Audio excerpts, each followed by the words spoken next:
అల్లంపల్లి రామకోటి లైన్లోకి వచ్చిండు. హలో నమస్తే. శనార్థే అల్లంపల్లి రామకోటి మరి తెలంగాణ బీసీ సంక్షేమ శాఖ అధ్యక్షుడు అంతేనా? తెలంగాణ బీసీ సంక్షేమ సంఘం రాష్ట్ర అధ్యక్షుడు. ఇక నాకు అనవస్తుంది ముసలాయనకు అన్ని మీలక ఉపదీసి. ఇక ఏం లేదు తాత, మరి ఇప్పుడు మీరు లైవ్లో ఉన్నారు మార్నింగ్ న్యూస్లా. ఎమ్మెల్సీ మాలాలపై హత్యాయత్నం, కోల్యాగా నన్ను అడగోలిగా వచ్చి జాగృతి కార్యకర్తలు నేనేదో బీసీల రాగం ఎత్తుకొని బీసీలను ఏకం చేయాలి, అనగారిన బతుకులు ఆశల చిరుదీపమై మరి ఎన్నాళ్ళ సంధి ఇంకా మరి బీసీలు ఇంకా మరి పండుకొని ఉంటారు అని వీళ్ళని నేను లేపుదామని చిన్నగా నేను సై చేస్తుంటే మళ్ళీ నడవంగా ఈమె కవితమ్మ తలిగి వరకు నాకెసరు పెడుతుంది, మరి బీసీ అని ఆవో దిక్కు రాగం ఎత్తుకుంటుందని ఇక ఈయన నేనేదో అన్నడాట మీటింగులా ఇక మరి ఏదో ఏ పొత్తు అన్నడాట పొత్తు చల్లకుండా మరి ఈ పొత్తు మీద ఈ జాగృతి కార్యకర్తలు పోయి అంత ఆగమాగ జగన్నాథం చేసిరట. అసలు ఏంది మరి ఇప్పుడు మళ్ళీ అట్లానుడేంది, ఈ కార్యకర్తలు పోయి ఇట్లా దాడి చేసుడేంది, ఎట్లా చూస్తున్నావు ఒక బీసీ బిడ్డగా రాష్ట్ర అధ్యక్షునిగా? నా పేరు అల్లంపల్లి రామకోటి, తెలంగాణ బీసీ సంక్షేమ సంఘం రాష్ట్ర అధ్యక్షుడిని. గత 27 సంవత్సరాలుగా బీసీల పక్షాన కులం లేకుండా, అంటే అది ఏ కులమన్నా గాని అన్న నర్సన్న, ఏ కులమన్నా గాని తాత, అన్ని కులాలకు విద్య, ఉద్యోగ, ఆర్థిక, సామాజిక, రాజకీయ, వ్యాపార రంగాలలో మన వాళ్ళు చదువుకొని గొప్పవాళ్ళు కావాలని, అది స్కాలర్షిప్ల పరంగా, ఫీజుల పరంగా, ఫీజు రియంబర్స్మెంట్ పరంగా ఉద్యమాలు, ధర్నాలు, పోరాటాలు, రస్తారోకోలు, అసెంబ్లీ ముట్టడీలు, పార్లమెంటు ముట్టడీలు, మంత్రుల గిరావులు, అనేక కార్యక్రమాలు నిర్వహించడం. కనిపించేటటువంటి పూలదండ ఏదైతే బీసీ ఉద్యమం, ఆ పూలదండలోని దారం లేక పనిచేస్తున్నాం. ఎందుకంటే ఇవాళ అట్టడుగున్నటువంటి బడుగు బలహీన వర్గాలు రాజ్యాధికారానికి రావాలి అనేటటువంటి ఒక గొప్ప ఆకాంక్షతో పనిచేస్తా ఉన్నాం. ఇలా తెలంగాణ ఉద్యమంలో కూడా ఇంత ఉవ్వెత్తి ఇంత ఉద్యమం శరవేగంగా ముందుకు పోయిందంటే అది బీసీలో కనపడని బీసీ ఉద్యమమే. అది కూడా అది ఒక ఉద్యమమే. అది తెలంగాణకు మలుచుకొని రేపు తెలంగాణ వచ్చింది మనకి. తెలంగాణ ఎవరో ఒక్కరు చేసిన పోరాటం కాదు.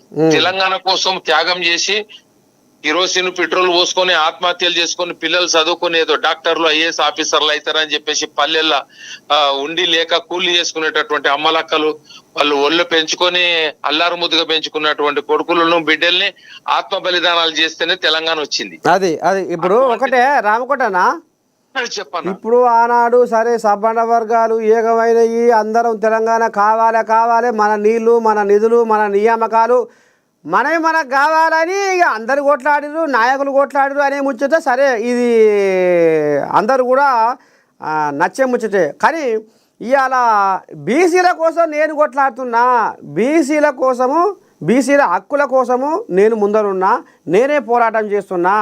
రేపు బీసీలకు రాజ్యాధికారము మరి రావాలన్నా అది తీర్మారు మళ్ళీతోటి అయిందనేది ఇప్పుడు ఆయన మార్కు చూపిస్తుండు బీసీల రాగం ఎత్తుకొని. మరి ఇప్పుడు అసలైన ఉద్యమం బీసీల కోసము ఇప్పుడు ఆయన చేస్తున్నాడుగా, మరి ఇప్పుడు ఏమంటారు? ఆయన చేస్తున్నాడని చెప్పుకుంటే ఆయన చేసినట్టు ఎట్లయితదన్నా? దేవుని గుడికి అందరు పోతారు, ఎవరు వాళ్ళ యొక్క భక్తిని ప్రదర్శించుకున్నోనికి వరం దొరుకుతది. అయితే ప్రజలు కూడా అందరినీ చూస్తారు, ప్రజలు కూడా నా పోరాటం చూస్తారు, నీ పోరాటం చూస్తారు.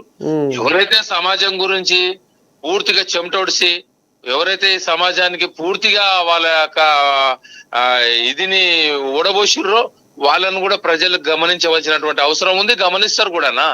ఇప్పుడు ఎలా కవితమ్మ బీసీ వాయిస్ ఎత్తుకున్నా, తీన్మార్ మల్లన్న బీసీ వాయిస్ ఎత్తుకున్నా, అందరు ఎత్తుకోవాలి, బీసీ వాయిస్ ఎత్తుకోవాలి. ఎందుకంటే బీసీలు అంత త్యాగం చేసిరు. మరి బీసీలు మామూలుగా వెనకబడలే.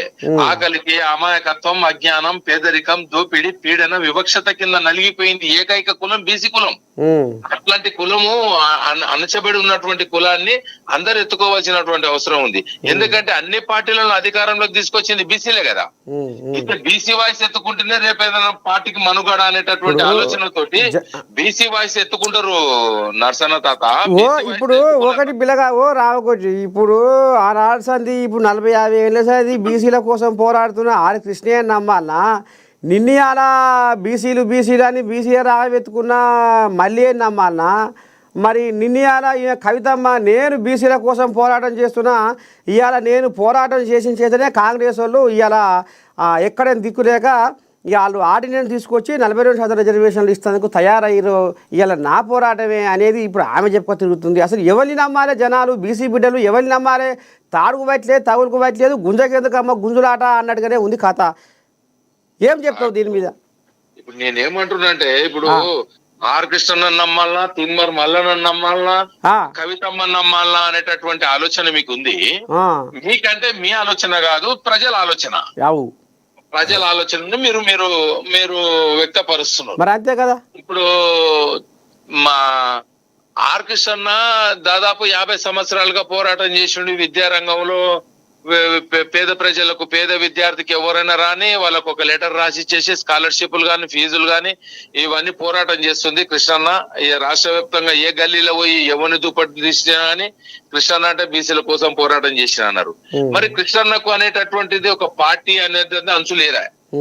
మనకు ఒక పార్టీ పెట్టుకోకపోతే, మనం పార్టీ పెట్టుకుంటే ఏ పార్టీ కోటేయాలన్నట్లు ఇప్పుడు ప్రజల్లో ఒక చాలా మామూలుగా కాదు, ఉవ్వెత్తున తీసుకొస్తున్నాడు బీసీ ఉద్యమాన్ని తీసుకొస్తున్నాడు తప్ప ఈ ఉద్యమాన్ని మనం ఏమైతున్నామంటే ఇట్లా టోళ్ళు చిన్న చిత్తుకోలు ఎవరైనా పార్టీ పెట్టినట్టయితే అది ఈ ఉద్యమం గంగల కలిసిపోతుంది.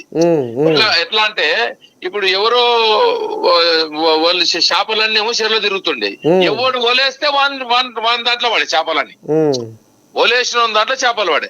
మీరేం చేస్తున్నారు? కృష్ణన్ ఏం చేస్తున్నాడు అంటే చేపలకు ఎరువేస్తున్నాడు, చేపలను పెంచుతున్నాడు, చేపలకు రక్షణ ఇస్తున్నాడు, నీళ్ళు అయిపోకుండా చూస్తున్నాడు.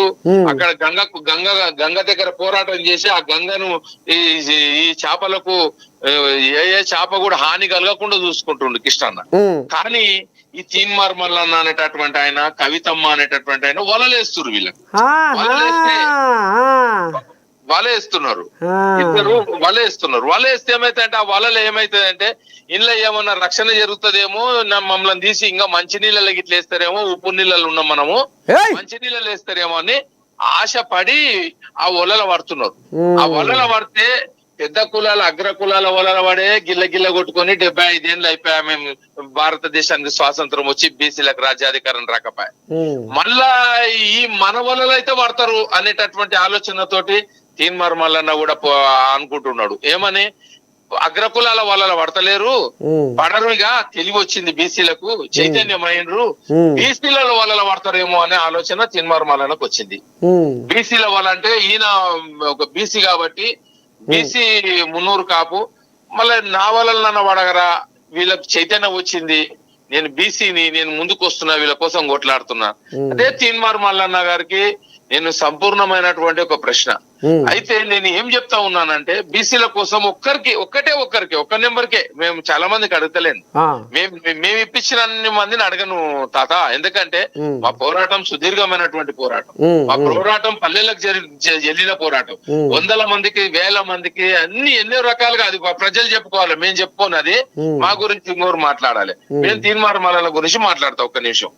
తీన్మార్ మల్లన్న ఏదన్నా ఒక విద్యార్థికి స్కాలర్షిప్ ఇప్పించిండా, ఒక ఫీజు పోరు ధర్నా చేసిండా, బీసీలకు ఒక హాస్టల్ పెట్టించిండా, ఒక పిల్లలకు ఒక గుడ్డు పెడితే సంపూర్ణమైనటువంటి ఆరోగ్యం ఉంటదని ఒక గుడ్డు కోసం పోరాటం చేసిండా, పిల్లలకు గ్లాస్ పాలు ఇవ్వాలని పోరాటం చేసిండా, ఫీజులు పెరిగిన ధరల ప్రకారంగా పిల్లలకు ఫీజు రియంబర్స్మెంట్ పెంచాలని చెప్పిండా, హాస్టల్ వసతులు పెంచాలని చెప్పిండా, సంపూర్ణమైనటువంటి భోజనం పెట్టాలని చెప్పిండా, లేకపోతే సన్న బియ్యం కోసం పోరాటం చేసిండా, లేకపోతే ఒక సొంత భవనాల కోసం పోరాటం చేసిండా.